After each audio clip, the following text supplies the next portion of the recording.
And what am I doing here? You're on. Oh, good. I guess they switched themselves off when I was farting around or something. I don't know. Who knows? That's why I'm testing this stuff out. So I'm trying to get a way of having better sound, and I find if I walk on my floors, they're squeaky. And even though we wouldn't notice it if we were just here, probably, the microphones pick it up. And so I'm working on trying to get better sound. And I'm an artist at heart. I'm a photographer. I paint in acrylics and oil paints. So I try to be creative, I try to make the videos somehow interesting because I don't have a huge amount of things to talk about. Well, I could, but I don't want to be one of those creators that just cranks out stuff to get views, to make money. I'm too gay and too queer for YouTube. I'm sort of a partner, but I'm not monetized because I'm considered not advertiser friendly. And it's like people that subscribe to me then unsubscribe because they discover either I'm too gay or not gay enough, or too queer or not queer enough, or just he's queer. Oh, I didn't know that, and they leave. Because I have a lot of videos that have nothing to do with being queer or gay. I've been doing this almost from the time YouTube started. So that's the whole point of all this. I'm 81, and although I look fit and all that, and I'm vain enough to, to try to be fit. I work it. I use my dumbbells every day. I try to use my dumbbells. I'm trying to keep my upper body strong because my knees and my ankles and everything are shot, and it helps me to stand up from a sitting position. But also, if I keep the muscles pumped up, then I don't have flabby skin on my arms, and I just like looking good. I'm vain. I said it.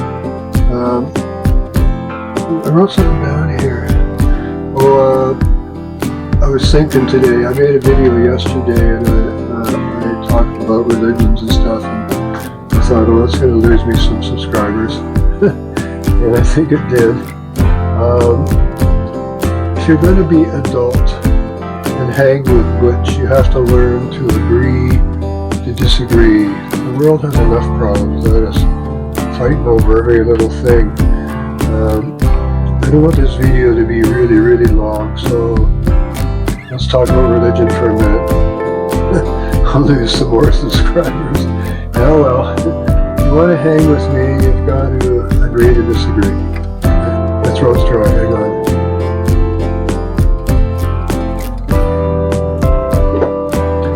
So, Butchie Poo me considers the idea of gods as that's just absolutely ridiculous.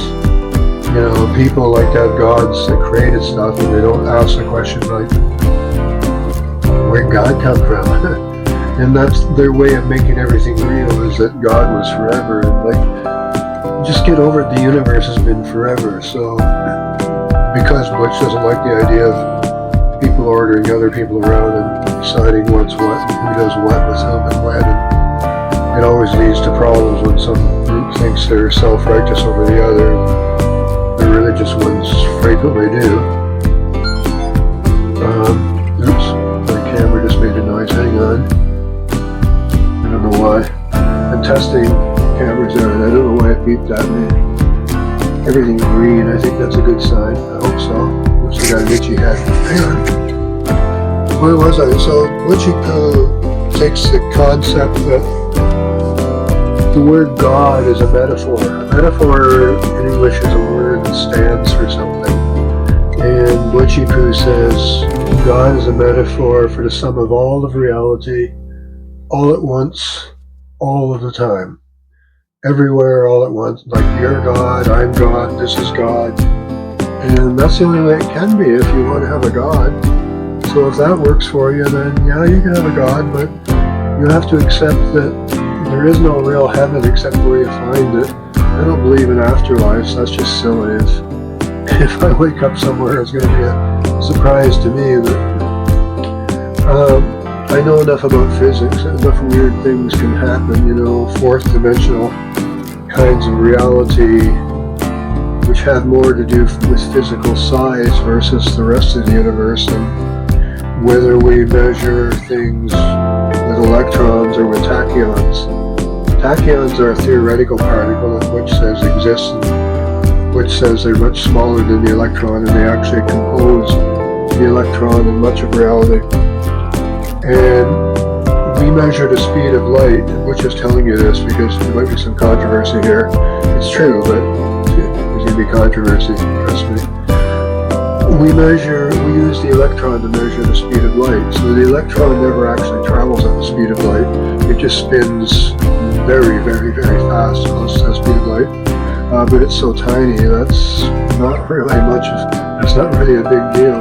Except if they spin really fast and the wire's not big enough, it might start getting warm, and it does, it snows and things. Where am I going with all of this? So Butch is telling you that, because I lost track of what I was talking about, I just got to figure out what I was talking about. That the tachyons in the world of tachyons are so much smaller than the electron that if you use the formula for the volume of a sphere, 4/3 pi r cubed, and put c, the speed of light, in there instead of the radius, that from the point of view of the electron being stationary, just for point of viewing, because it's never stationary, the electron can spin right or left, and it can wobble, it can vibrate, it can do all kinds of things, and it's transferring information. But the tachyons which compose it are much smaller. So in the world of the speed of light, the circumference and the diameter set the speed of light in our world. If the electron can move its diameter from, I'm going to be an electron, I'm going to move from here, my own diameter, to there, I have transferred my energy from here to there. We would call that direct current. And that happens quite slowly. Mostly the energy is being transferred by the spin of the electron, whether it's spinning right or whether it's spinning left. That's the voltage, and it can increase the amount of spin transfer going through there by simply spinning faster. So more spin information, which is electromagnetic information, is being transferred. And the electron, excuse me, I got itchy nose, so embarrassing. The electron ain't really going anywhere. It's just vibrating. It's going, where is vibrating here? I'm an electron. Oh, I'm spinning while I'm doing it. Oh, I'm going up and down and wobbling too. They do all of that stuff. The electrons does. I don't know how I got into this. I guess because I'm a nerd. I want you to understand that when I talk about things like God, I've done a lot deeper thinking that many of you have. So don't get all upset. Learn to agree to disagree. I don't make this video forever. See if I wrote some notes down here, but first I forget what the hell I'm talking about. Just before I go, I'm a very well-educated guy. Oops, I lost one of my cameras here. Over here, dear. Over here, come on, back over here. Over here, I'm over here. Come on. Ah, boy. Over here, come on, over here. You know, when I move my hands too fast or something, the tracking device, oops. Well, you gotta keep going, come on, there you go.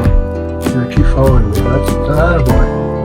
So, everybody's ignorant. I'm ignorant to some extent. I don't even know what I don't know, and neither do you. None of us do. That's ignorance. There's nothing wrong with that, and some of us are less or more ignorant than the others because we've either had more experience or more learning or more, sorry, I didn't mean to be down there. And there's a difference. I want to point out that in knowledge, there's a difference between an electrician and an electrical or electronics engineer. You know, they're both highly educated. The engineer will be more so. Oops, over here, dude. There you go. the engineer will be more trained and more likely to understand the underlying concepts. Like the electrician, maybe when he or she gets to the master electrician level, will understand things about electronics and the flow of electrons and stuff, but it's not entirely necessary in order to be an electrician. But if you're going to be an electrical engineer or an electronics engineer, you really need to understand how electrons move and how they do things. So it doesn't mean the electrician is ignorant, they just have a different level of education. I'm trying to get something across to you here, which I hope you're getting, is that don't feel because you don't know something, there's something wrong with you. You just got lots of chances to make up for it by trying to learn. So I could drop dead at any moment and because of my heart problems, and I just try to be entertaining, educational, and useful to the world in some sort of way, plus keep myself busy doing the thing I like, which is being artistic. Like I'm trying to give you, in what I'm doing here, I'm trying as best I know how with my extraordinary limited budget. I'm poor. I didn't chase money and then things happened and I didn't end up with a lot of money. Mostly no money. But I'm lucky to live where I am in the Western world and have what I have, and I'm grateful for that. I have serious health issues, but I'm trying to be entertaining to you. So if you like what I'm doing, give me a like. It lets me know that, well, I get the views, but likes are even better because you know that somebody's giving you a thumbs up for some reason or another. And if you dislike me, it'd be nice if you told me why. I guess that's about it. In terms of subscribers, YouTube doesn't care about the number of subscribers anymore. That's not what they're counting anymore. But they do pay attention to how many likes I get, so that would be useful to me. And certainly they pay attention to how many views I get. And I'm not a big time YouTuber. I'm small potatoes. Like I said, YouTube doesn't, I'm a little bit too gay. YouTube doesn't so much suppress LGBTQ stuff, but they don't promote it either. And it's difficult for me to prove, but that's my feeling. And they get very confused by me lately because I've been bitching about not seeing LGBTQ stuff. They've been showing me thumbnails from lesbian sites, and I'm not really into girls, I'm into boys. I have some lady friends and that, but it's friendship, there's nothing sexual involved at all.